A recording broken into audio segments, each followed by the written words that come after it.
Hi, Chef Alex here from Whole Health Every Day. And today I'm going to talk to you about comparing our services at Whole Health of having a live chef come into your home and make meals in your kitchen versus the box of meals showing up at your door.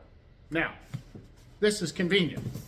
Go on their website, pick the meals you want. A day or two later, there's a knock at the door, and you've got meals for the whole week that you've chosen. Great service. But Whole Health Every Day with personal chefs takes that to a whole nother level. You form a personal relationship with us. We get to know you.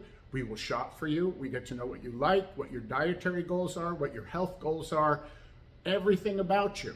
And then you control the meals we make. You have the final decision. But we don't limit you to a list of items to choose from. We can create anything that you want on any given week and make those meals just for you in the portions you want, the way your family likes them, the way your children like them. Very, very customized. And if you have family coming into town, we can change it all up that week and make big family meals as well. We can do live cooking while your family's in the house. So convenience, pretty equal. But the level of service that we can take things at Whole Health Every Day compared to the box of meals, nothing even compares. So wholehealtheveryday.com, check us out, and I think you'll love the difference.